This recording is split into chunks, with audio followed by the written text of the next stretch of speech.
Estava levantando a taça de champanhe para brindar minha aposentadoria quando vi minha nora Jéssica pingando algo no meu copo, enquanto sussurrava, finalmente. Eu tinha acabado de vender minha empresa por 85 milhões de reais, e minha própria família estava tentando me assassinar na minha festa. Naquele instante, decidi que se queriam me enterrar, eu ia levar alguns comigo para a cova. Antes de continuar, me conta nos comentários de qual cidade você está acompanhando essa história e se já passou por algo parecido. E não esquece de curtir para não perder histórias como essa. Meu nome é Vera Lúcia Santos Oliveira, tenho 70 anos e até aquele domingo eu achava que conhecia minha família. 45 anos construindo uma empresa de consultoria em recursos humanos do zero, viúva há 15 anos, morando sozinha na minha cobertura nos Jardins em São Paulo. Achava que tinha criado meu filho Marcelo com valores. Achava que Jéssica era apenas uma nora ambiciosa, mas não uma assassina. O veneno estava ali, cristalino, se dissolvendo no meu Dom Perignon de R$ 2.000 a garrafa. Minha mente, treinada por décadas analisando pessoas, processou tudo em segundos. Jéssica se afastara do grupo, fingira ir ao banheiro, voltara direto para a mesa principal, onde eu deixara minha taça. Seus dedos tremiam ligeiramente quando ela se aproximou de mim com aquele sorriso falso que eu conhecia tão bem. Vó Vera, que alegria ver a senhora finalmente descansando. A senhora merece toda a felicidade do mundo, disse ela, beijando minha bochecha com os lábios frios. Naquele momento, tudo se encaixou. As visitas cada vez mais frequentes nos últimos meses. Marcelo insistindo que eu vendesse a empresa para aproveitar a vida. Jéssica sempre perguntando sobre meu testamento, sobre meus investimentos, sobre quando eu ia se organizar para deixar tudo documentado. Os dois conversando baixinho e parando quando eu chegava perto. 40 pessoas na minha sala de estar, rindo, brindando ao meu sucesso e eu descobrindo que meu próprio sangue queria me ver morta. O barulho da festa continuava ao meu redor, mas dentro da minha cabeça era como se tivesse feito silêncio absoluto. Aquele silêncio ensurdecedor que antecede as tempestades. Olhei para Marcelo, meu filho único, que eu parei e alimentei quando era bebê, que levei nos melhores colégios de São Paulo, que paguei faculdade na FGV, que sustentei quando a agência de publicidade dele faliu 2 anos atrás. Ele estava do outro lado da sala, conversando animadamente com meu contador, mas seus olhos voltavam para mim a cada poucos segundos. Estava nervoso, suando numa manhã de março, com o ar-condicionado ligado. E vocês? O que fariam se descobrissem que a própria família queria vocês mortos? Não bebi o champanhe. Fingi que sim, molhei os lábios, sorri para todos, mas não engoli uma gota. Quando Jéssica se distraiu conversando com as amigas sobre a nova bolsa Louis Vuitton que tinha comprado na semana anterior, com o dinheiro que Marcelo me pedira emprestado para emergências, eu troquei minha taça com a de Dona Conceição, a mãe dela. Dona Conceição tinha 75 anos, era viúva como eu e sempre foi gentil comigo. Não merecia morrer no lugar da própria filha, mas naquele momento eu precisava de tempo para pensar, para planejar. E se Jéssica tinha coragem de envenenar a sogra, talvez tivesse coragem de envenenar qualquer pessoa que estivesse no caminho do dinheiro. 15 minutos depois, Dona Conceição começou a passar mal. Primeiro foram náuseas leves, depois vômito, depois desmaio. A ambulância chegou em 20 minutos. Jéssica fez a maior encenação de aflição que eu já vi na vida, gritando que a mãe tinha problemas cardíacos, que precisava chegar rápido no hospital, que não podia perder ela também. Marcelo me acompanhou até o Hospital Einstein. No carro, ele dirigia em silêncio, mas eu via suas mãos trêmulas no volante. Quando paramos no sinal da Faria Lima, ele finalmente falou: "Mãe, a senhora não acha estranho a Dona Conceição ter passado mal justamente hoje? Ela parecia tão bem quando chegou." "Por que seria estranho, Marcelo?" "Não sei. Às vezes pessoa mais velha, né? Emoção, festa, comida pesada. O médico disse que foi intoxicação alimentar. Deve ter comido alguma coisa estragada antes de vir." Intoxicação alimentar. Que conveniente. Olhei para meu filho. Realmente olhei. E vi um estranho. Onde estava o menino que chorava quando machucava a formiga? Onde estava o jovem que me ligava toda semana para perguntar se eu estava bem? Quando foi que ele se transformou nesse homem capaz de assistir sua mãe ser envenenada? No hospital, Jéssica não saía do lado da mãe. Chorava, segurava a mão dela, pedia para os médicos salvarem ela. Uma atriz digna do Oscar. Se eu não tivesse visto ela colocando veneno na minha bebida, teria ficado comovida com tanta dedicação filial. Dona Conceição ficou 3 dias internada. Os médicos disseram que foi sorte ter chegado rápido, que mais alguns minutos e ela não teria resistido. Que a intoxicação foi severa, mas que ela estava respondendo bem ao tratamento. Intoxicação com comigo. Ninguém pode. Uma planta comum em jardins brasileiros, extremamente tóxica se consumida. Durante esses 3 dias, fiz algumas ligações. Depois de 45 anos no mundo empresarial, você conhece gente. Gente que trabalha com investigação discreta, gente que pode descobrir coisas sem fazer barulho, gente que pode confirmar suspeitas sem alertar ninguém. Roberto Medeiros era investigador particular há 30 anos. Ex-delegado da Polícia Civil, discreto, eficiente. Nos conhecemos quando minha empresa fazia consultoria para o governo estadual. Ele me devia alguns favores profissionais, e eu nunca cobrei nada dele. Dona Vera, a senhora tem certeza do que viu? Absoluta, Roberto. Preciso saber tudo sobre a vida financeira do Marcelo e da Jéssica nos últimos 2 anos. Tudo. Dívidas, investimentos, seguros, movimentação bancária. E quero saber discretamente, sem eles suspeitarem de nada. A senhora quer que eu investigue o próprio filho? Meu filho tentou me matar, Roberto. O que você acha que eu devo fazer? Uma semana depois, Roberto trouxe um relatório de 50 páginas que mudou minha vida para sempre. Marcelo devia R$2.300.000. Apostas esportivas online, investimentos em criptomoedas, empréstimos com agiotas. Jéssica contratara um seguro de vida de R$50 milhões em meu nome 6 meses atrás, usando uma procuração que eu nunca assinei. Os dois tinham aberto uma conta conjunta e já estavam transferindo dinheiro para o exterior. Mas o pior ainda estava por vir. Roberto tinha grampeado o apartamento deles. Ilegalmente, mas eficientemente. As gravações das últimas 2 semanas mostravam conversas que me gelaram o sangue. A velha está demorando demais para morrer, Jéssica dizia na gravação da terça-feira anterior à festa. 70 anos e a desgraçada tem saúde de ferro. Se continuar assim, vai viver até os 90. Você tem certeza que o negócio vai funcionar? Marcelo respondia. Tenho. Comigo ninguém pode, é indetectável depois de algumas horas.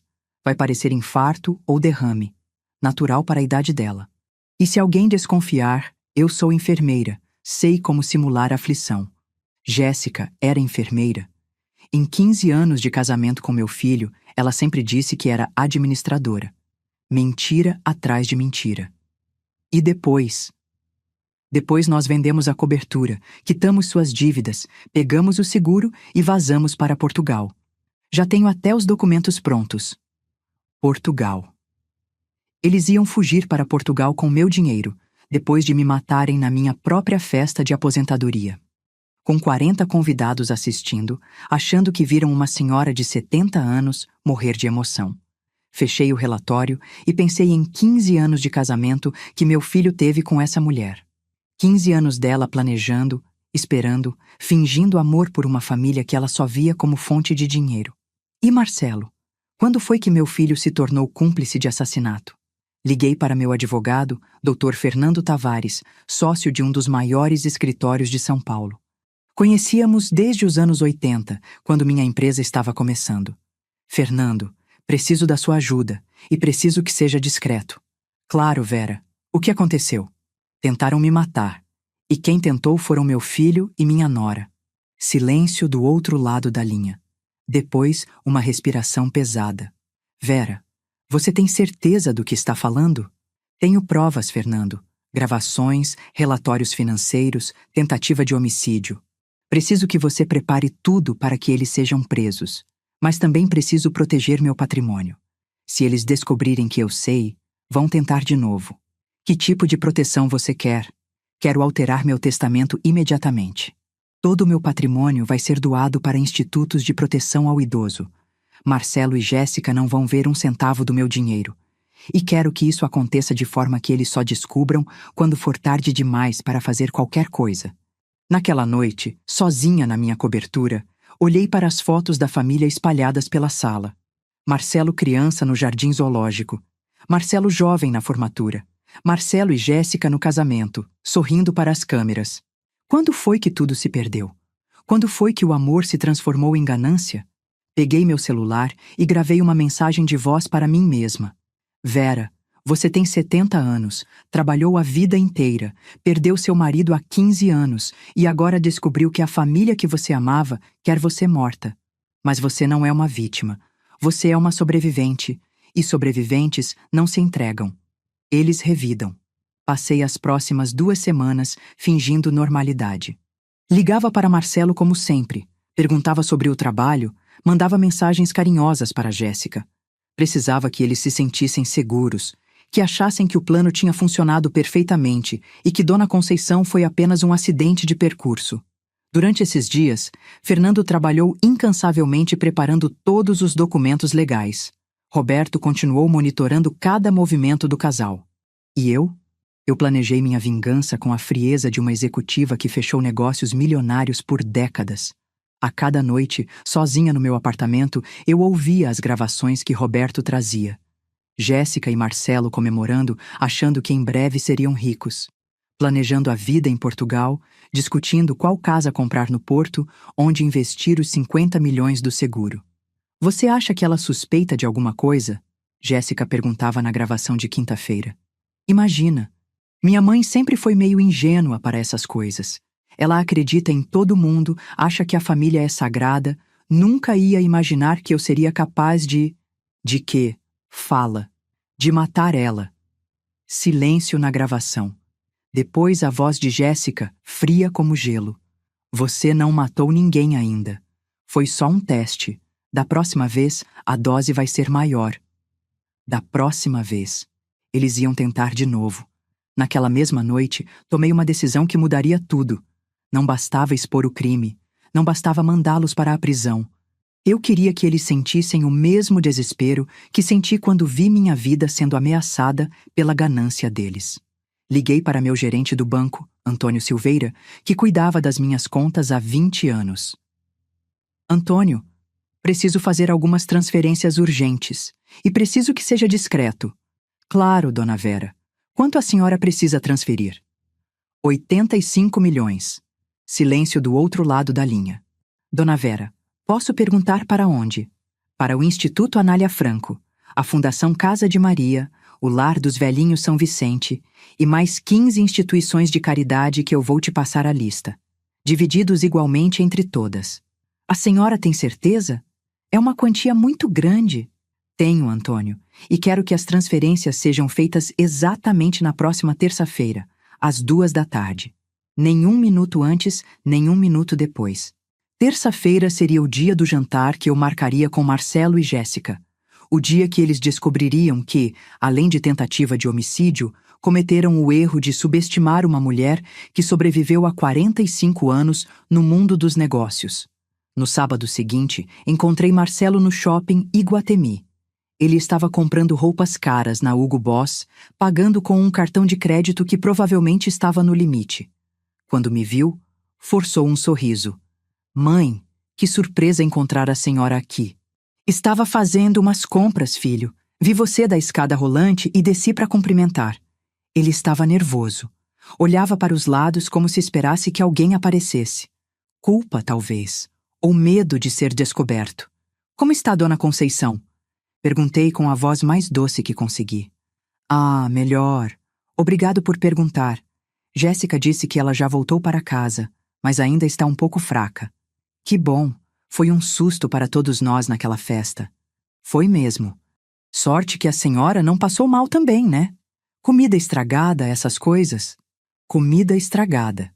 Ele estava mentindo para mim olhando nos meus olhos. Meu próprio filho, mentindo sobre uma tentativa de assassinato como se fosse uma conversa sobre o tempo. Marcelo, posso te fazer uma pergunta? Claro, mãe. Você me ama? A pergunta o pegou de surpresa. Vi confusão nos olhos dele, depois algo que parecia dor. Que pergunta é essa, mãe? Claro que te amo. A senhora é minha mãe. Então por que você quer me ver morta? O sangue sumiu do rosto dele. Por um segundo, achei que ele fosse desmaiar ali mesmo, no meio da loja. Mãe, do que a senhora está falando? Marcelo, eu vi. Vi Jéssica colocando veneno na minha taça. Sei das suas dívidas, sei do seguro, sei de tudo. Ele ficou em silêncio por longos segundos, olhando para o chão. Quando levantou os olhos, não era mais meu filho que estava ali. Era um estranho desesperado. Mãe, eu posso explicar? Explica então. Explica para sua mãe por que você achou que eu merecia morrer. Não é isso. Não era para ser assim. Eu devo muito dinheiro, mãe. Gente perigosa. Se eu não pagar, então você decidiu me matar para pagar suas dívidas de jogo? Não foi minha ideia. Foi da Jéssica. Ela disse que seria rápido, que a senhora não sofreria, que ninguém ia desconfiar. Ah, então a culpa é dela?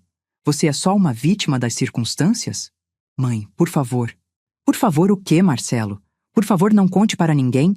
Por favor, finja que não aconteceu? Por favor, deixe vocês tentarem de novo?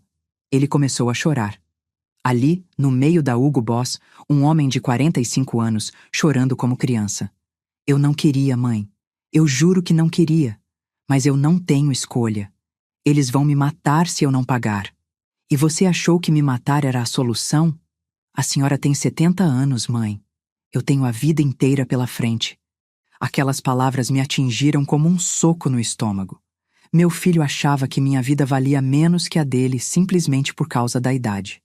70 anos de experiência, 70 anos de amor, 70 anos de luta valiam menos que 45 anos de má gestão financeira e apostas perdidas.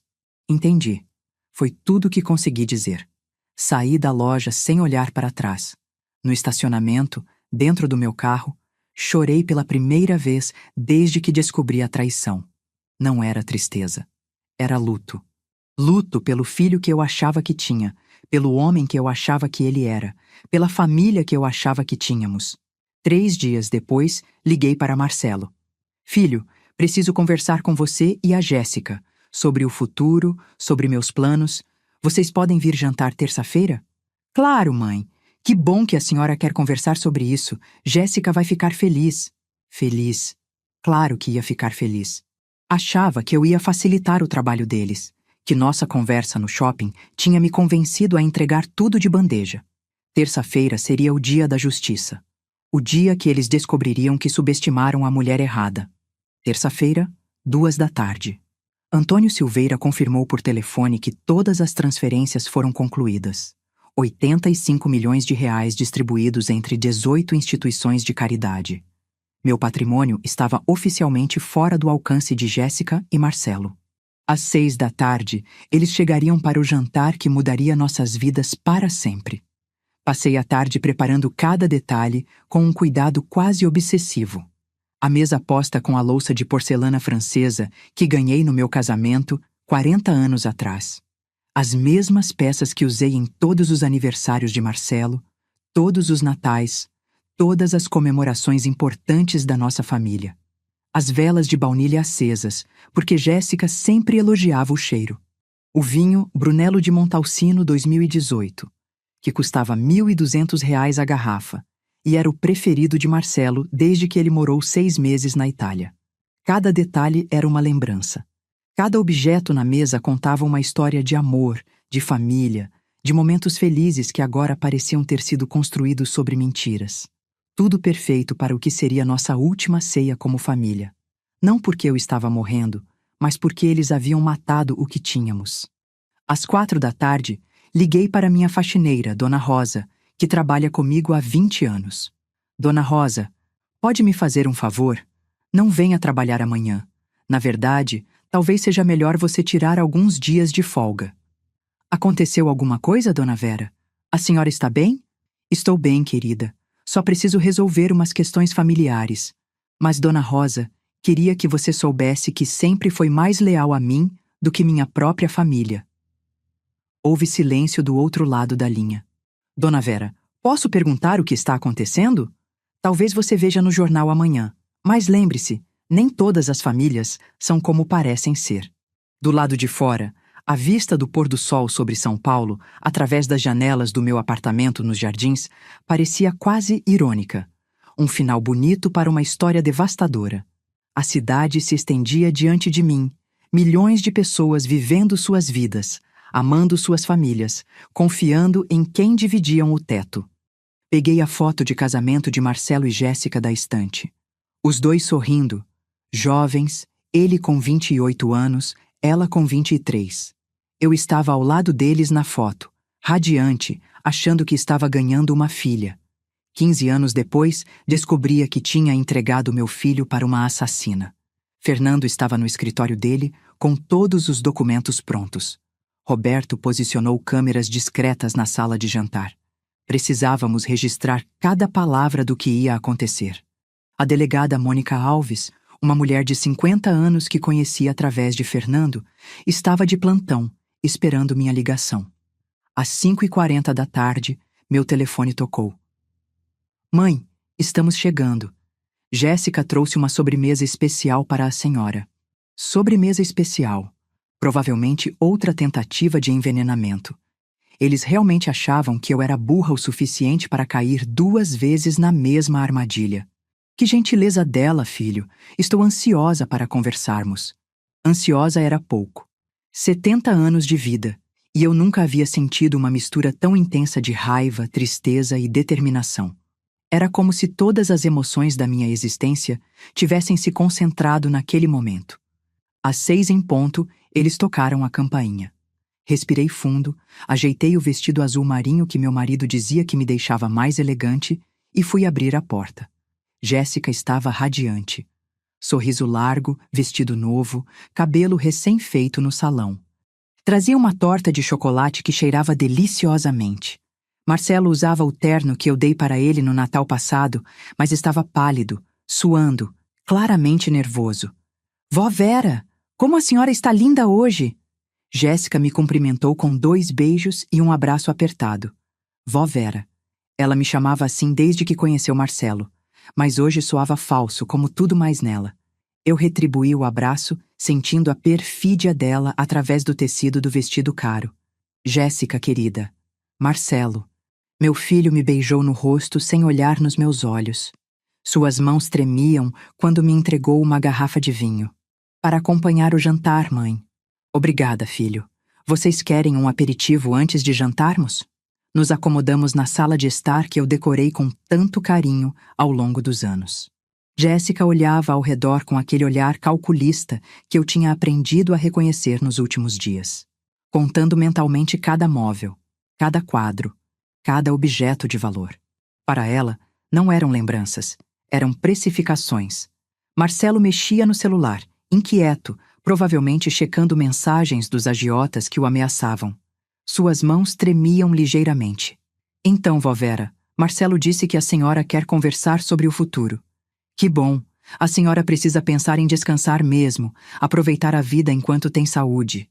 Enquanto tem saúde. A frase me gelou. Não era inocente. Era uma análise médica. Jéssica estava avaliando quanto tempo eu ainda teria antes que a idade fizesse o trabalho que o veneno não conseguiu fazer. É verdade, Jéssica. Depois de vender a empresa, estive refletindo muito sobre o que fazer com meu tempo e com meu dinheiro. 70 anos é uma idade em que a gente começa a pensar no legado que vai deixar. Os olhos dela brilharam como os de um predador que viu a presa. Marcelo levantou a cabeça do celular pela primeira vez desde que chegou. Que tipo de reflexão, mãe? A senhora sempre foi muito inteligente com essas coisas. Inteligente. Meu filho achava que eu era inteligente para negócios, mas burra o suficiente para não perceber que ele queria me matar. Vocês sabem que amo vocês mais que tudo neste mundo. Vocês são minha família, meu sangue, meu legado. Marcelo, você é a única coisa boa que restou do meu casamento com seu pai. E Jéssica, eu sempre te tratei como filha desde o primeiro dia. Jéssica se inclinou para a frente, interessada. Suas pupilas estavam dilatadas, sinal de adrenalina. Marcelo assentiu, tentando parecer emocionado, mas vi apenas calculismo nos olhos dele. Vó Vera, a senhora sempre foi uma mãe maravilhosa e uma sogra incrível. Marcelo teve muita sorte de ter uma família como a nossa. Nossa família. Como se ela fizesse parte de algo, quando na verdade era o câncer que estava destruindo tudo. Mas também sei que vocês passam por dificuldades financeiras. Silêncio na sala.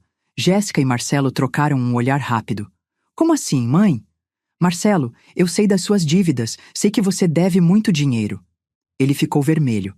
Jéssica colocou a mão no braço dele como se fosse protegê-lo. Vó Vera, todo mundo passa por problemas financeiros às vezes. 2.300.000 reais, Jéssica. Não é problema financeiro, é desespero. O silêncio agora era de pânico. Marcelo abriu a boca para falar, mas não saiu som nenhum. Como? Como a senhora soube? Jéssica perguntou. E pela primeira vez desde que a conhecia, vi medo nos olhos dela. Eu soube de muita coisa, querida. Por exemplo, soube que você contratou um seguro de vida de 50 milhões de reais em meu nome. Jéssica ficou branca como a parede. Marcelo se levantou da poltrona. Mãe, eu posso explicar. Senta, Marcelo. Minha voz saiu mais dura do que eu imaginava. Ele sentou imediatamente, como quando era criança e fazia arte. Vocês querem saber como eu descobri? Ou querem fingir que eu sou só uma velhinha ingênua que não entende nada da vida? Jéssica tentou sorrir, mas seus lábios tremiam. Vó Vera, acho que há um mal-entendido. Mal-entendido foi vocês acharem que eu ia morrer quietinha depois de beber o veneno que você colocou na minha taça no domingo passado. A bomba explodiu na sala. Jéssica levou a mão à boca, como se tentasse engolir as próprias palavras. Marcelo ficou petrificado. Eu vi, Jéssica. Vi você pingando comigo ninguém pode no meu champanhe. Vi você sussurrando, finalmente. E sabe o que mais eu vi? Vi vocês dois planejando minha morte há meses. O silêncio que se instalou na sala era ensurdecedor. Jéssica estava petrificada, como se tivesse visto um fantasma. Marcelo engasgou com a própria saliva. Mãe, do que a senhora está falando? Ele tentou, mas sua voz saiu fraca, sem convicção. Estou falando do plano de vocês dois me matarem para ficar com minha herança. Estou falando do seguro de 50 milhões que você contratou, Jéssica. Estou falando das suas dívidas de 2.300.000 reais, Marcelo. Estou falando da fuga para Portugal que vocês planejaram para depois que eu morresse. Jéssica tentou se levantar, mas suas pernas não obedeceram. Marcelo passou a mão pelos cabelos, gesto que fazia desde criança quando estava nervoso. Como a senhora soube disso tudo? Jéssica perguntou, e sua voz saiu como um sussurro. Porque eu não sou a velhinha inútil que vocês acham que eu sou, querida. 45 anos construindo uma empresa não te ensina só sobre negócios. Te ensina sobre pessoas. E pessoas como vocês, eu aprendi a identificar há décadas. Me levantei e fui até o aparelho de som. Minhas mãos não tremiam. Depois de semanas de angústia e medo, finalmente me sentia no controle da situação. Querem ouvir suas próprias vozes planejando meu assassinato? Apertei o play. O silêncio da sala foi cortado pela voz fria de Jéssica. A velha está demorando demais para morrer. 70 anos e a desgraçada tem saúde de ferro. Se continuar assim, vai viver até os 90. Jéssica se levantou como se tivesse levado um choque elétrico. Suas pernas tremiam tanto que ela precisou se apoiar no braço da poltrona. Isso é ilegal. Você não pode nos gravar sem autorização. Ela gritou. Posso sim, quando é para prevenir um crime. E tentativa de homicídio é crime? Ou você esqueceu disso na sua formação em enfermagem? Ela empalideceu ao ouvir que eu sabia de sua verdadeira profissão. Continuei a gravação. Você tem certeza que o negócio vai funcionar? A voz de Marcelo ecoou pela sala. Tenho. Comigo ninguém pode, é indetectável depois de algumas horas. Vai parecer infarto ou derrame. Natural para a idade dela. Marcelo começou a hiperventilizar. De onde veio essa gravação? Jéssica gaguejou. Do seu apartamento, querida. Vocês foram gravados planejando meu assassinato durante 2 semanas. Pausei a gravação e olhei para os dois. Meu filho estava chorando. Jéssica estava calculando uma saída, olhando para a porta, para as janelas, como um animal encurralado. E vocês querem saber qual foi a parte que mais me doeu? Apertei o play novamente. A senhora tem 70 anos, mãe. Eu tenho a vida inteira pela frente. A voz de Marcelo no shopping, explicando por que minha vida valia menos que a dele. Essa foi a pior, filho. Saber que você acha que idade determina o valor de uma vida. Que 70 anos de experiência, amor e dedicação valem menos que 45 anos de irresponsabilidade. Marcelo estava soluçando agora. Mãe, eu não queria... Eu estava desesperado. Você estava desesperado, então decidiu me matar. Jéssica estava gananciosa, então decidiu me envenenar. E vocês dois juntos decidiram que eu era só um obstáculo entre vocês e o dinheiro. Jéssica finalmente encontrou a voz. Você não pode provar nada. Essas gravações são ilegais. Ah, posso sim, querida. E elas são perfeitamente legais quando usadas para prevenir um crime. Me dirigi para o telefone. Quem você vai ligar? Jéssica perguntou, tentando parecer controlada. Para a delegada Mônica Alves. Ela está esperando minha ligação há 3 horas. Não! Marcelo gritou, se levantando. Mãe, por favor, não faça isso. Por que não, filho? Vocês não fizeram questão quando quiseram me ver morta? Porque eu sou seu filho, porque você me ama. Aquelas palavras me atingiram como um tapa. Peguei o telefone, disquei o número da delegada, mas antes de ela atender, olhei para Marcelo. É exatamente porque eu te amo que estou fazendo isso. Porque se eu não fizer, você vai tentar de novo. E da próxima vez, pode ser que eu não descubra a tempo. Delegada Mônica? É Vera Lúcia. Eles estão aqui. Jéssica tentou correr para a porta, mas Roberto e 2 investigadores já estavam no corredor. Ela havia caído direto na armadilha. Vocês não têm o direito! Ela gritava, tentando resistir à prisão. Temos sim, tentativa de homicídio qualificado, falsificação de documentos, estelionato.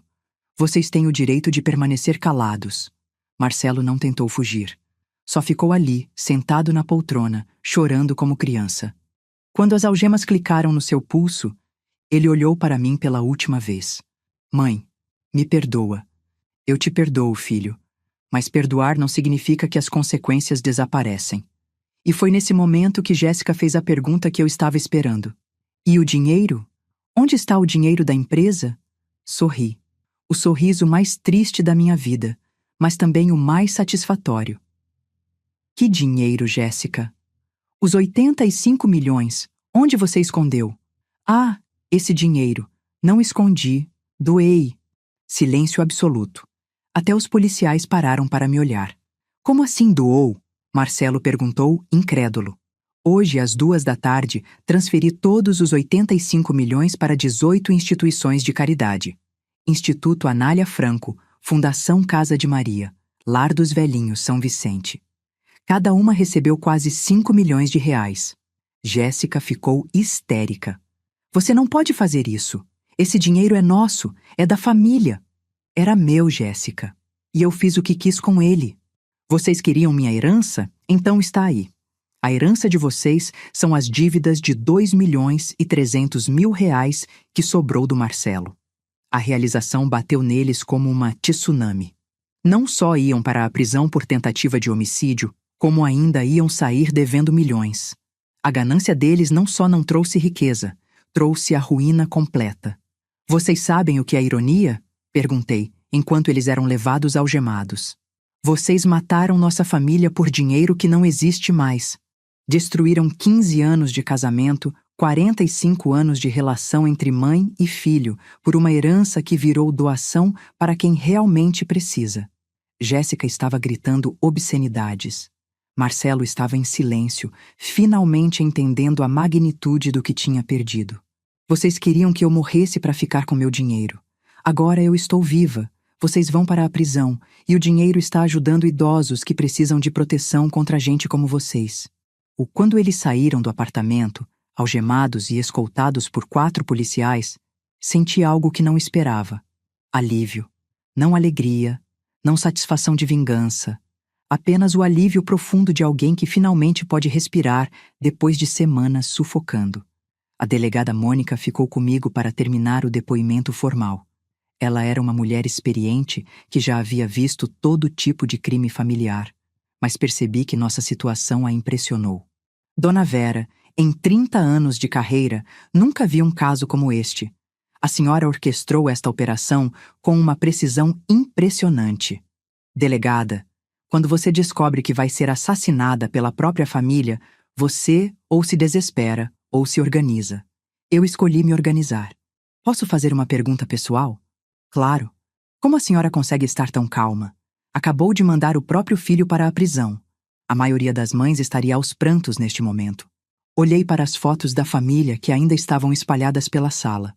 Marcelo aos 5 anos, sorrindo banguela na festa de aniversário. Marcelo aos 15, de uniforme da escola. Marcelo aos 25, me apresentando Jéssica pela primeira vez. Fotos de um tempo em que eu acreditava que conhecia as pessoas que amava. Fotos de uma família que pensei que tinha, mas que nunca existiu de verdade. Delegada, há momentos na vida em que você precisa escolher entre ser mãe e ser justa. Entre proteger quem você ama e proteger quem merece proteção. Durante semanas, lutei com essa decisão. Chorei, rezei, me perguntei se estava fazendo a coisa certa. Pausei, olhando para a foto do casamento de Marcelo, onde eu estava ao lado dele, radiante, achando que estava ganhando uma filha. Mas então me perguntei, se eu não fizer nada, quantas outras pessoas eles vão matar? Se eu perdoar isso porque é meu filho, que tipo de mãe eu sou? Que tipo de pessoa eu sou? E chegou a que conclusão? Que amor verdadeiro às vezes significa fazer a coisa mais difícil. Escolhi a justiça. Escolhi proteger a próxima vítima que eles teriam. Porque se eu não fizesse nada, Jéssica e Marcelo teriam matado de novo. Talvez a próxima vítima fosse uma senhora de 80 anos numa casa de repouso. Talvez fosse um idoso sozinho em algum apartamento. Mônica assentiu, fazendo anotações no relatório. E não se arrepende? Respirei fundo antes de responder. Era a pergunta que eu vinha fazendo para mim mesma há semanas. Me arrependo de não ter percebido antes os sinais. Me arrependo de ter criado um filho capaz de matar a própria mãe por dinheiro. Me arrependo de ter confiado em uma nora que via nossa família como um investimento de longo prazo. Me arrependo de ter sido ingênua durante 15 anos. Levantei e fui até a janela, olhando para a cidade que se iluminava na noite. Mas não me arrependo de ter feito a coisa certa, porque pela primeira vez em semanas, posso dormir em paz, sabendo que estou segura. E sabendo que outras pessoas também estão seguras por causa da minha decisão. Depois que todos foram embora, fiquei sozinha na minha cobertura. O silêncio era diferente agora. Não era mais o silêncio ameaçador de quem estava sendo observada e planejavam sua morte. Era o silêncio de quem finalmente estava livre. O jantar que preparei com tanto cuidado ainda estava na mesa, intocado. As velas tinham derretido completamente, criando pequenas montanhas de cera sobre os castiçais de prata. O vinho Brunello continuava na geladeira, esperando um brinde que nunca aconteceu. A torta de chocolate que Jéssica trouxe estava na bancada da cozinha, provavelmente envenenada também. Liguei para Fernando. Como você está se sentindo? Ele perguntou, e pude ouvir a preocupação genuína na voz dele. Estranha, Fernando. Como se tivesse passado por uma cirurgia, dolorosa, mas necessária. Vera, você fez o que precisava fazer. Não havia outra opção. Eu sei. Mas saber que estava certa não diminui a dor de descobrir que estava sozinha há tanto tempo sem perceber.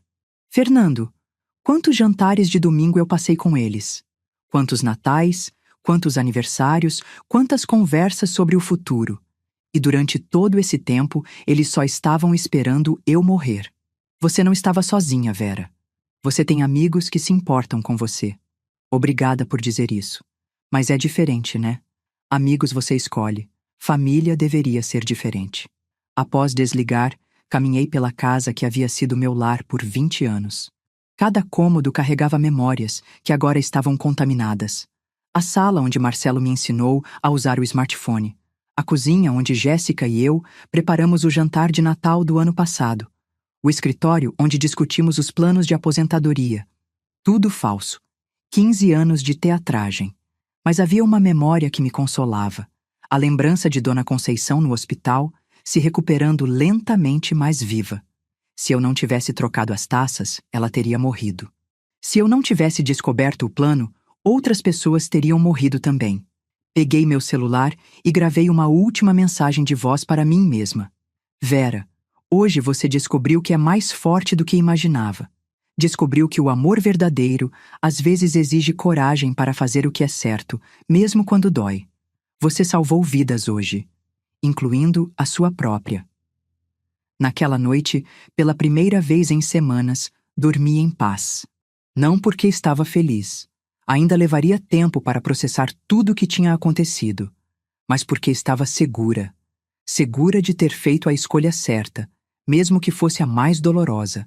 E pela primeira vez em muito tempo, não tinha medo de acordar no dia seguinte. No dia seguinte, o telefone não parou de tocar.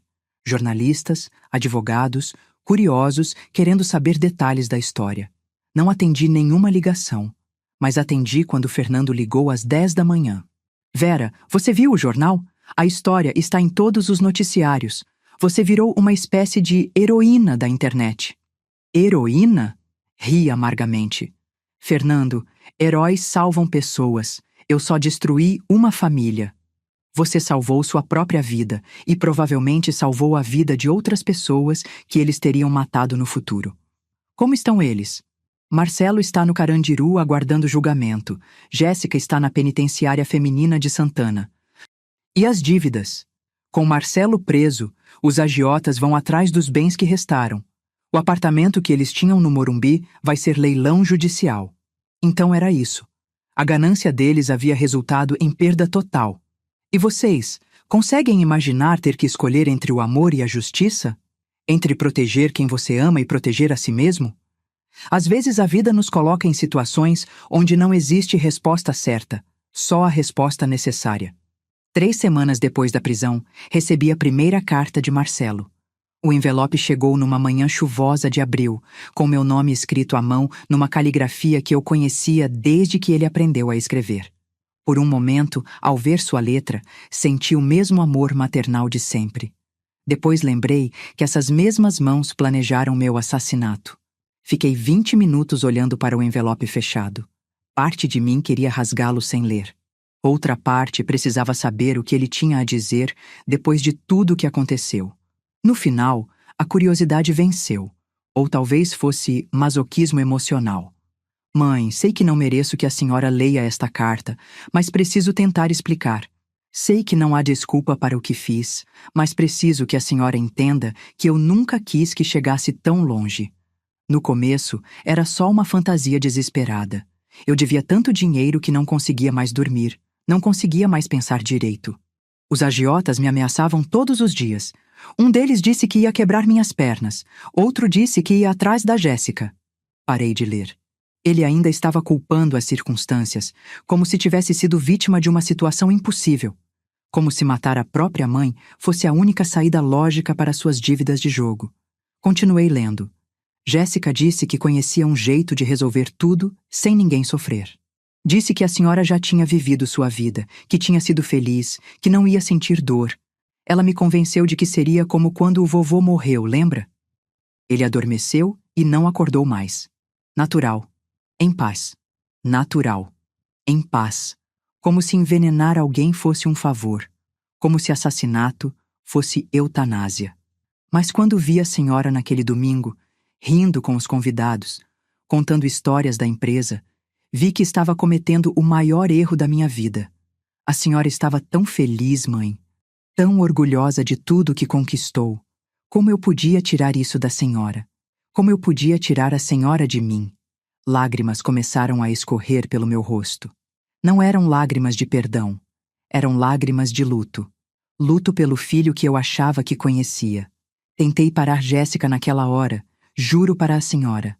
Mas ela disse que já era tarde demais, que se eu desistisse agora, ela contaria tudo para os agiotas, que eles iam nos matar os dois. Eu fiquei com medo, mãe. Fiquei com medo de morrer. Fiquei com medo de morrer. A ironia me atingiu como um soco.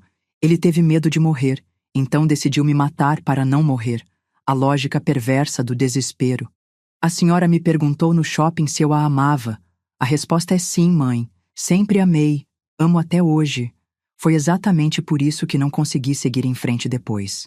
Não consegui dormir, não consegui comer, não consegui parar de pensar no que estava fazendo. Por isso que estava suando tanto naquele jantar. Por isso que tremia tanto. Ele amava e mesmo assim tinha planejado me matar. Que tipo de amor era esse? Que tipo de filho sou eu que criei? Sei que a senhora nunca vai me perdoar. Sei que destruí nossa família para sempre.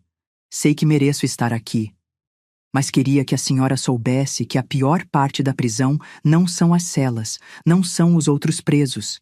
É ter que viver sabendo que traí a única pessoa que sempre me amou incondicionalmente. Dobrei a carta e coloquei de volta no envelope. Não tinha mais nada a dizer para ele. Não tinha perdão a oferecer. Tinha pena, talvez. Tristeza pela vida desperdiçada dele, pela família destruída, pelos 15 anos de mentiras. Mas perdão? Não. Porque perdoar não era apenas sobre ele. Era sobre todas as outras pessoas que Jéssica e ele poderiam ter matado.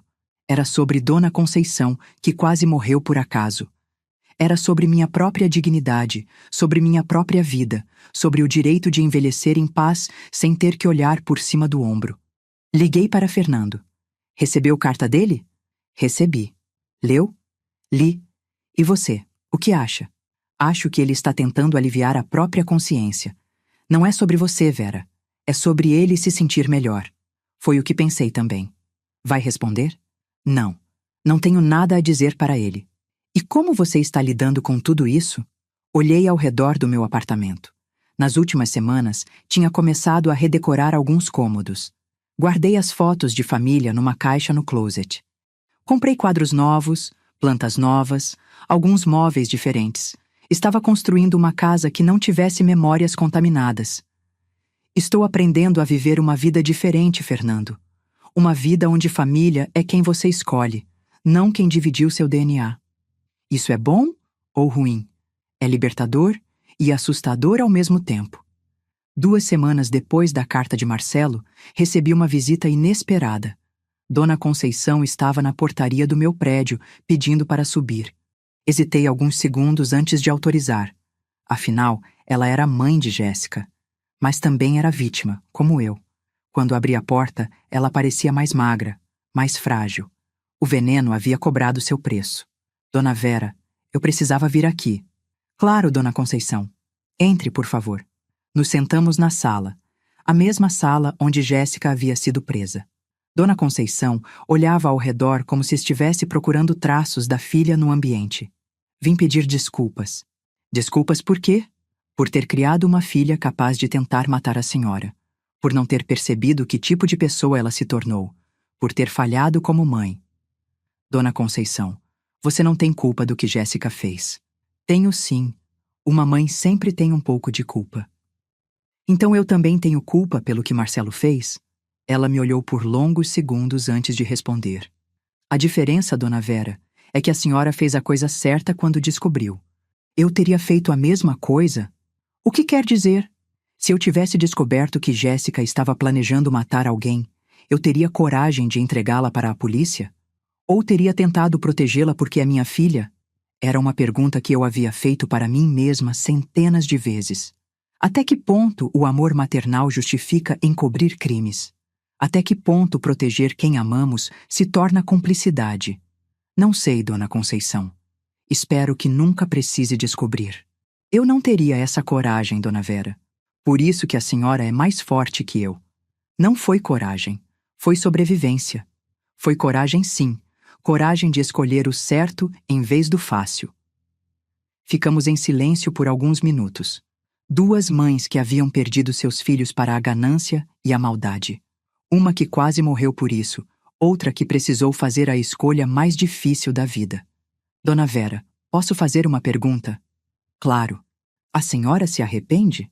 De ter entregado eles para a polícia? Não. E de ter doado o dinheiro? Sorri. Essa pergunta eu não esperava. Não, Dona Conceição. Sabe por quê? Porque toda semana recebo cartas do Instituto Anália Franco, da Fundação Casa de Maria, do Lar dos Velhinhos São Vicente. Cartas contando como o dinheiro está sendo usado. Reformas, equipamentos novos, mais cuidadores, Melhores refeições. Pausei, lembrando da carta mais recente que havia recebido. Semana passada, recebi uma foto de uma senhora de 85 anos que estava dormindo no chão da enfermaria porque não havia camas suficientes. Agora, ela tem uma cama nova, lençóis limpos, uma televisão no quarto, seu nome é Aparecida. E isso faz a senhora se sentir melhor? Faz-me sentir útil. Faz-me sentir como se minha vida tivesse servido para alguma coisa além de criar um filho ingrato e ser enganada por uma nora assassina. Dona Conceição começou a chorar. Não era choro de tristeza, era choro de alívio. Obrigada por ter salvado minha vida naquele domingo. Eu não sabia que era você na hora.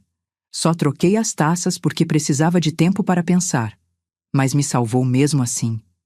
E agora sei que minha quase morte serviu para salvar outras pessoas também.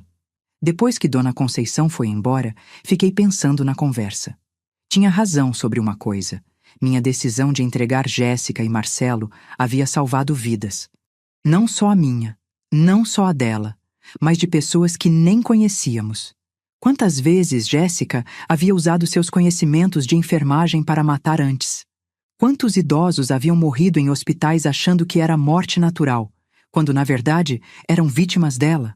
Quanto Marcelo teria escalado na criminalidade se tivesse conseguido meus 85 milhões? Liguei para a delegada Monica. Delegada, é Vera Lúcia. Como anda a investigação? Dona Vera, que bom falar com a senhora. Tenho novidades. Que tipo de novidades? Encontramos evidências de que Jéssica pode ter estado envolvida na morte de pelo menos 3 pacientes no hospital onde trabalhou antes de se casar com seu filho. Meu sangue gelou. Como assim?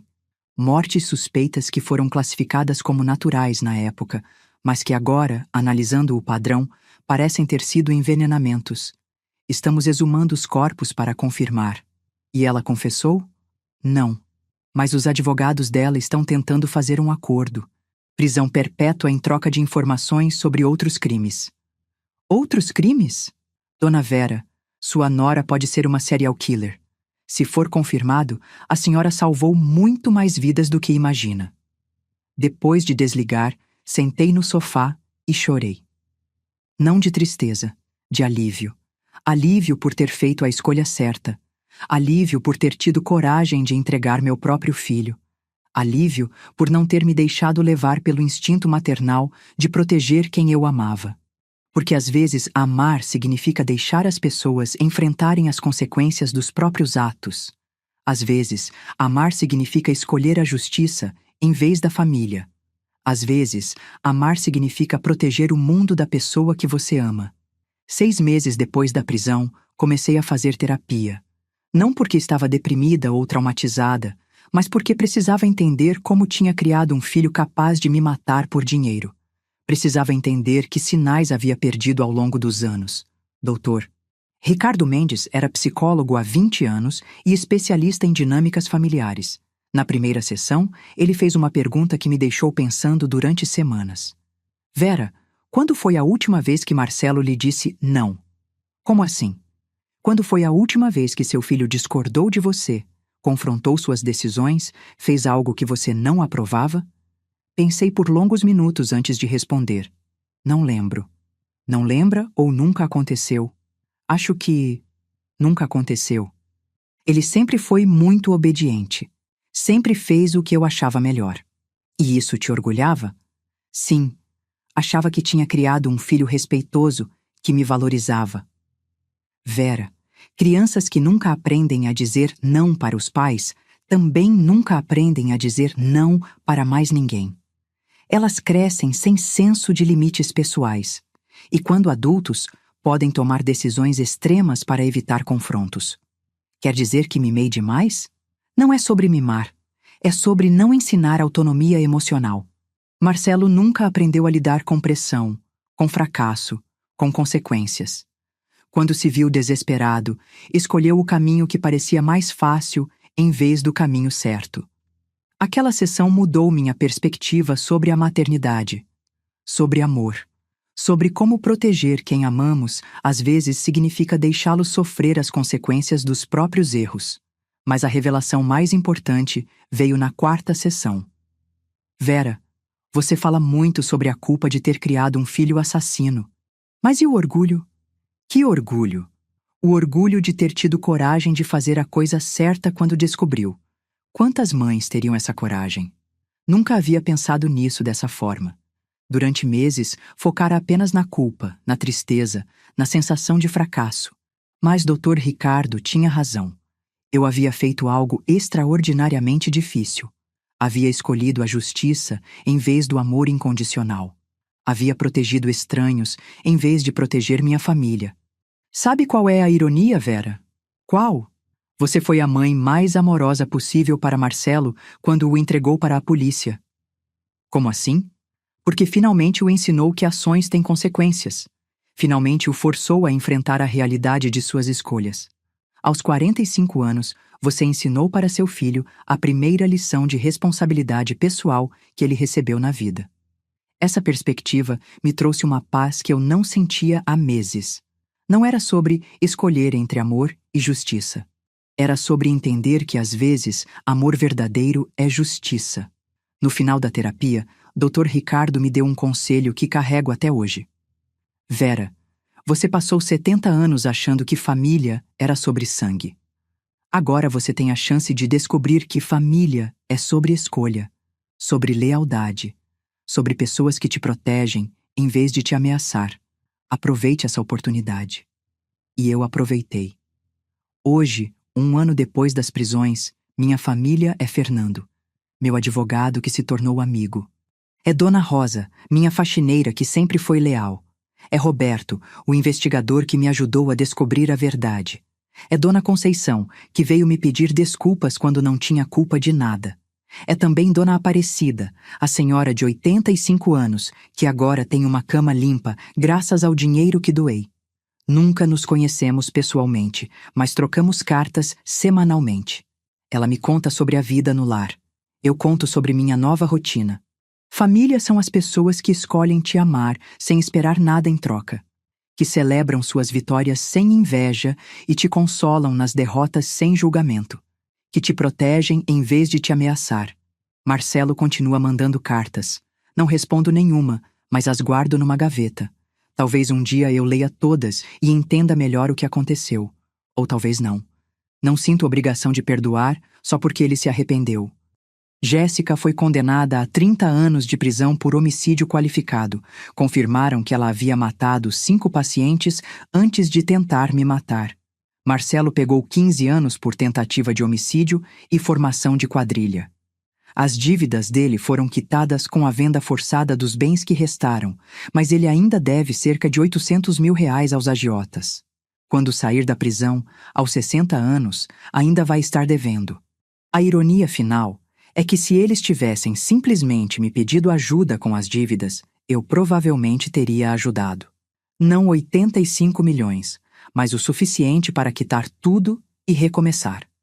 Mas eles escolheram o caminho do crime em vez do caminho da honestidade. Escolheram me ver como obstáculo em vez de me ver como família. E vocês? Já pararam para pensar em quantas pessoas consideram família por obrigação, não por escolha? Quantas vezes protegemos quem não merece proteção só porque dividimos o mesmo sobrenome? Às vezes, a maior demonstração de amor é deixar alguém enfrentar as consequências dos próprios atos. Às vezes, salvar uma vida significa destruir uma família. Às vezes, a justiça é o presente mais valioso que podemos dar para quem amamos, mesmo que eles não consigam enxergar isso na hora. Hoje, quando olho para minha nova vida, sei que fiz a escolha certa. E vocês? Teriam coragem de fazer o mesmo? 2 anos após a prisão, numa tarde quente de dezembro de 2027, eu estava regando as plantas na varanda da minha cobertura quando o porteiro anunciou uma visita que eu não esperava. Dona Vera, tem um senhor aqui dizendo que é advogado do seu filho.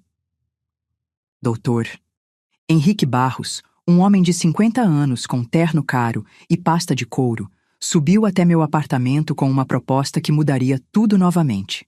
Marcelo queria fazer um acordo. Dona Vera, seu filho está disposto a confessar outros crimes em troca de uma visita sua. Que outros crimes? Estelionato contra idosos. Durante 5 anos, antes de tentar matá-la, Marcelo aplicou golpes em aposentados. Convencia pessoas de 70, 80 anos a investir em esquemas fraudulentos. Roubou mais de 3 milhões de reais de 15 famílias. Senti uma tontura. Não bastava ter tentado me matar. Meu filho havia passado anos roubando pessoas da minha idade. Idosos que confiaram nele como eu confiei. Pessoas vulneráveis que perderam suas economias por causa da ganância dele. Por que ele quer confessar agora? Porque descobriu que você doou seu dinheiro para lares de idosos. Disse que finalmente entendeu o que fez. Que quer ajudar as vítimas dos golpes dele, fornecendo informações para que elas recuperem pelo menos parte do dinheiro. E o que ele quer em troca? Uma visita. Uma única conversa. Ele disse que precisa ouvir da senhora que o perdoa antes de morrer. Ele está doente? Depressão severa. 2 tentativas de suicídio. Os médicos do presídio acham que ele não vai aguentar muito mais tempo. Fiquei em silêncio por longos minutos. 2 tentativas de suicídio. Meu filho queria morrer na prisão, e a última coisa que queria era meu perdão. Não porque sentia remorso genuíno, mas porque queria alívio para a própria consciência antes de desistir de viver. Dona Vera, 15 famílias podem recuperar suas economias se a senhora aceitar conversar com ele. 15 famílias. Pessoas que perderam tudo por causa de Marcelo, assim como eu quase perdi minha vida. Seniors como eu, que trabalharam a vida inteira e foram enganados por alguém em quem confiaram. Vou pensar. A senhora tem uma semana para decidir. Depois disso, a proposta expira. Naquela noite, liguei para Fernando, para Dr. Ricardo, para Dona Conceição. Todos me deram o mesmo conselho. Faça o que achar certo para você, Vera. Não pelo Marcelo. Por você. Mas como eu poderia saber o que era certo para mim, quando 15 famílias dependiam da minha decisão? Como eu poderia escolher minha paz emocional em vez da justiça para outras pessoas? Na terça-feira seguinte, estava na porta do presídio de Tremembé. 2 horas de viagem de São Paulo, um lugar que eu nunca imaginei que visitaria. O cheiro de desinfetante e ferro me deixou nauteada. As grades, os guardas, os detectores de metal, tudo me lembrava que meu filho havia se tornado um criminoso. A sala de visitas era um ambiente deprimente. Paredes cinzas, mesas de fórmica arranhada, cadeiras desconfortáveis. Familiares chorosos esperavam seus entes queridos, crianças pequenas que mal entendiam por que o papai estava vestindo aquela roupa estranha. Eu era a única pessoa ali que vinha confrontar em vez de consolar. Marcelo entrou escoltado por um guarda. Estava mais magro, com cabelos grisalhos que eu não lembrava de ver antes. Parecia ter envelhecido 10 anos em 2. Quando me viu, começou a chorar antes mesmo de eu me sentar. Mãe, Marcelo, obrigado por ter vindo. Achei que nunca mais fosse ver a senhora. Não vim aqui por você. Vim pelas 15 famílias que você roubou. Ele assentiu, enxugando os olhos com a manga da camisa do presídio. Eu sei, mereço isso. Conte para mim sobre os golpes. E ele contou. Durante 1 hora, Marcelo detalhou como havia roubado aposentados durante 5 anos. Como fingia ser consultor financeiro, como criava documentos falsos, como ganhava a confiança deles com presentes e visitas frequentes, como os convencia a investir suas economias em fundos que não existiam. Seu Antônio, de Campinas, perdeu 120 mil reais. Era a reserva da cirurgia cardíaca dele. Ele confiou em mim porque eu levava flores para Dona Maria, a esposa dele que tem Alzheimer. Usou a doença dela para ganhar minha simpatia. A frieza com que ele descrevia os golpes me gelava o sangue. Não era arrependimento. Era relato técnico. Dona Marta de Santos perdeu 80 mil. Era o dinheiro que estava guardando para reformar a casa para receber a filha que mora no exterior. Ela me chamava de meu filho, fazia almoço para mim todo domingo. E você roubou ela mesmo assim? Sim, mãe. Faltavam apenas 15 mil reais para quitar minhas dívidas naquela época. Pensei que seria só dessa vez, que depois pararia. Mas sempre tinha mais dívidas, sempre precisava de mais dinheiro. Quantas pessoas você enganou, Marcelo? 15 famílias confirmadas, mas acho que foram mais. Algumas eu nem lembro direito porque estava sempre drogado ou bêbado nessa época. Drogado. Mais uma revelação que me atingiu como um tapa. Meu filho tinha vícios que eu nem sabia que existiam. Cada história era uma punhalada. Meu filho não havia roubado só dinheiro. Havia roubado sonhos, segurança, dignidade. Havia destruído a confiança de pessoas que já haviam enfrentado uma vida inteira de dificuldades. Havia usado a bondade delas como arma contra elas mesmas. Por que você está me contando isso agora? Porque quando soube que a senhora doou 85 milhões para lares de idosos, entendi que eu passei a vida inteira fazendo exatamente o oposto. A senhora sempre protegeu pessoas como eu protegia. Eu sempre roubei delas. E agora quer se redimir? Não, mãe. Agora eu quero morrer em paz. A honestidade brutal dele me surpreendeu. Não estava buscando redenção. Estava buscando alívio. Queria limpar a consciência para poder desistir de viver sem culpa. Marcelo, você realmente quer morrer? Sim, mãe. Não aguento mais viver sabendo o que fiz. Não aguento mais olhar no espelho e ver um homem que tentou matar a própria mãe por dinheiro, que roubou aposentados, que destruiu famílias. E acredita que meu perdão vai resolver isso? Não vai resolver. Mas vai me dar paz para fazer o que preciso fazer. Entendi naquele momento que Marcelo não estava pedindo perdão. Estava pedindo permissão para morrer. Queria que eu o libertasse da culpa para que ele pudesse se libertar da vida. E se eu não te perdoar? Então, vou viver o resto da vida sabendo que decepcionei a única pessoa que sempre me amou. E as 15 famílias que roubei nunca vão recuperar o dinheiro delas. Chantagem emocional. Mesmo pedindo perdão, ele ainda estava tentando me manipular. Mas dessa vez, eu via através do jogo dele. Marcelo, posso te fazer uma pergunta? Claro, mãe. Você sente remorso pelo que fez comigo e com essas famílias? Ou sente pena de si mesmo por ter sido pego? Ele ficou em silêncio por longos segundos. Quando respondeu, foi com uma honestidade que eu não esperava. As duas coisas, mãe. Sinto remorso, mas sinto mais pena de mim mesmo. Porque se eu não tivesse sido pego, provavelmente continuaria fazendo. Obrigada por ser honesto. A senhora vai me perdoar? Olhei para meu filho, realmente olhei, e vi não o menino que criei, mas o homem que ele escolheu se tornar. Vi alguém que havia dedicado anos da vida a enganar e roubar pessoas vulneráveis. Alguém que tentou me matar por ganância. Alguém que agora queria usar meu amor maternal para conseguir paz de espírito antes de cometer suicídio. Marcelo, eu te perdoo pela criança que você foi, pelo jovem que você foi, pela esperança que tive de que você pudesse ser diferente. Ele sorriu, pensando que havia conseguido o que queria. Mas não te perdoo pelo homem que você escolheu se tornar, pelos crimes que cometeu, pelas vidas que destruiu, por ter tentado me matar, por ter roubado 15 famílias. O sorriso sumiu do rosto dele. Você quer perdão para se sentir melhor, não porque realmente se arrependeu. Quer morrer em paz, não viver fazendo o certo. E eu não vou te dar essa paz falsa. Mãe, eu preciso. Você não precisa do meu perdão, Marcelo. Você precisa viver com as consequências das suas escolhas. Você precisa passar o resto da vida tentando compensar o mal que fez, não fugindo dele através da morte. Mas as famílias... Você vai confessar tudo sobre os golpes mesmo assim. Não porque eu te perdoei, mas porque é a única coisa certa a fazer. E depois disso, você vai viver. Vai cumprir sua pena inteira. Vai sair daqui aos 60 anos e vai dedicar o resto da vida a ajudar idosos. Como assim? Você passou 5 anos roubando aposentados, Marcelo. Agora vai passar o resto da vida protegendo eles. Quando sair da prisão, vai trabalhar de graça em abrigos, asilos, centros de assistência social. Vai usar sua experiência em golpes para ensinar pessoas idosas a se protegerem de estelionatários.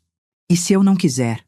Então você realmente é o homem sem caráter que eu achava que fosse. Mas se ainda existe alguma coisa boa em você, algum resto do menino que eu criei, você vai fazer isso. Marcelo ficou em silêncio por 5 minutos. Quando falou novamente, sua voz estava diferente. E a senhora, vai visitar de novo? Não, Marcelo, esta é nossa despedida. Mas mãe, você deixou de ser meu filho no momento em que decidiu me matar. Hoje, você é apenas um homem que precisa aprender a viver com suas escolhas. E eu sou apenas uma mulher que escolheu não deixar o amor cego me impedir de ver a realidade. Me levantei para sair. Marcelo segurou minha mão por um segundo. Mãe, eu realmente te amava. Eu sei. E foi exatamente por isso que o que você fez foi tão terrível, porque você sabia o valor do que estava destruindo. Sai do presídio sem olhar para trás. No estacionamento, antes de entrar no carro, precisei me apoiar no capô para não desmaiar. A conversa havia me esgotado emocionalmente de uma forma que eu não esperava. Não era tristeza pela perda do filho. Era alívio profundo de finalmente ter colocado um ponto final na nossa relação. No carro, a caminho de São Paulo, chorei pela última vez por Marcelo. Não de tristeza, de alívio. Alívio de finalmente ter fechado aquele capítulo da minha vida. Alívio de ter conseguido olhar para ele e ver a verdade, não a fantasia maternal que eu cultivara por 70 anos. Parei num posto de gasolina na rodovia Presidente Dutra e liguei para Fernando. Como foi? Ele perguntou preocupado. Exatamente como você previu. Ele queria perdão para morrer em paz, não para viver fazendo o certo. E você? Eu disse não. Disse que ele precisa viver e compensar o mal que fez. Como você se sente? Liberta, Fernando. Pela primeira vez em 2 anos, me sinto completamente liberta. Não tenho mais nenhuma obrigação maternal com aquele homem. Vera, posso te dizer uma coisa? Você é a mãe mais corajosa que conheci na vida. Não, Fernando. Sou apenas uma mulher que finalmente aprendeu a diferença entre amor e cumplicidade. 2 semanas depois, Dr. Henrique me ligou. Marcelo havia confessado tudo sobre os golpes e fornecido informações detalhadas que permitiriam às famílias recuperar parte significativa do dinheiro roubado. Mas não havia tentado suicídio novamente. Dona Vera, não sei o que a senhora falou para ele, mas seu filho parece diferente. Está participando de grupos de terapia, ajudando outros presos a escrever cartas para as famílias. Disse que quer viver para tentar compensar o mal que fez. Fico feliz em saber disso. A senhora não vai visitá-lo novamente? Não. Minha parte na história dele acabou. Hoje, 5 anos depois da prisão de Marcelo e Jéssica, minha vida é completamente diferente. Não porque esqueci o que aconteceu, mas porque aprendi a construir algo novo sobre os escombros do que foi destruído. Acordo todos os dias às 6 da manhã. Faço minha caminhada no Parque do Ibirapuera. Tomo café da manhã lendo as cartas que recebo semanalmente dos lares que ajudo. Cada carta é uma vitória pequena, uma reforma concluída, um idoso que conseguiu cirurgia, uma denúncia de maus-tratos que foi investigada. Criei uma fundação chamada Instituto Vera Lúcia, que oferece proteção jurídica e financeira para idosos vulneráveis. Usamos a experiência dos crimes que Marcelo confessou para ensinar aposentados a se protegerem de golpes. É uma das ironias da vida. O conhecimento dos crimes dele agora protege pessoas como eu. Minha rotina é preenchida com propósito. Segunda-feira visito os lares para verificar como o dinheiro está sendo usado. Terça-feira dou palestras sobre proteção financeira para idosos. Quarta-feira é o dia das reuniões da fundação. Quinta-feira acompanho investigações de denúncias. Sexta-feira é o dia da terapia e das compras. Sábado e domingo são para minha família escolhida. Dona Aparecida, a senhora de 85 anos que conheci através das cartas do lar, se tornou minha melhor amiga. Nos visitamos semanalmente, trocamos receitas, assistimos novelas juntas, fofocamos sobre os outros moradores do lar. Ela me ensinou que idade não é sinônimo de solidão quando você escolhe bem suas companhias. Dona Vera, ela me disse semana passada, a senhora salvou mais vidas do que imagina. Não só as nossas, mas as pessoas que Jéssica teria matado se continuasse solta. Essa perspectiva me traz paz todas as noites quando vou dormir. Fernando virou família de verdade. Não só meu advogado, mas o irmão que nunca tive. Roberto, o investigador, agora trabalha na minha fundação, ajudando a investigar crimes contra idosos. Dona Rosa continuou sendo minha faxineira, mas agora também é minha conselheira emocional. Dona Conceição faleceu no ano passado, aos 80 anos, mas não de tristeza, de pneumonia. Visitei ela no hospital antes de morrer e suas últimas palavras foram: obrigada por ter me ensinado que mães também podem escolher a justiça. Jéssica não foi autorizada a sair da prisão nem para o velório. recebi notícias de que Marcelo realmente mudou na prisão. Criou um grupo de apoio para presos que cometeram crimes contra familiares e agora ajuda outros detentos a escreverem cartas de responsabilização para suas vítimas. Não cartas pedindo perdão, cartas assumindo responsabilidade integral pelos crimes cometidos. Não sinto orgulho dele, mas sinto alívio de saber que finalmente aprendeu a diferença entre remorso e autocomiseração. Jéssica foi condenada à prisão perpétua depois que confessou ter matado 8 pacientes ao longo de sua carreira. Ela era literalmente uma serial killer que se infiltrou na minha família para ter acesso à minha herança. Se não fosse pela minha decisão de entregá-la à polícia, quantas outras pessoas teriam morrido? Hoje, aos 75 anos, sei que fiz todas as escolhas certas. Não foi fácil, não foi sem dor, mas foi certo. Porque às vezes, amar significa deixar as pessoas enfrentarem as consequências dos próprios atos. Às vezes, proteger o mundo é mais importante que proteger a família. Às vezes, a justiça é o presente mais valioso que podemos dar para quem amamos. Minha história não é sobre vingança, é sobre escolhas, sobre ter coragem de fazer o que é certo mesmo quando dói, sobre aprender que família não é sangue, mas lealdade, sobre descobrir que às vezes destruir uma família falsa é necessário para construir uma família verdadeira. E vocês que estão acompanhando esta história até o final, espero que entendam a mensagem. Não permitam que o amor cego os impeça de ver a realidade. Não protejam quem não merece proteção só porque dividem o mesmo DNA. Não confundam lealdade familiar com cumplicidade criminal, porque no final, as pessoas que realmente amam vocês jamais pediriam para vocês comprometerem seus valores morais em nome do amor. Obrigada por chegarem até o fim desta história. Se ela tocou vocês de alguma forma, lembrem-se, vocês também têm o direito de escolher quem consideram família. Vocês também têm o direito de exigir que o amor venha acompanhado de respeito, honestidade e proteção. E se algum dia se encontrarem na posição em que eu me encontrei, tendo que escolher entre amor e justiça, lembrem-se de que às vezes amor verdadeiro é justiça.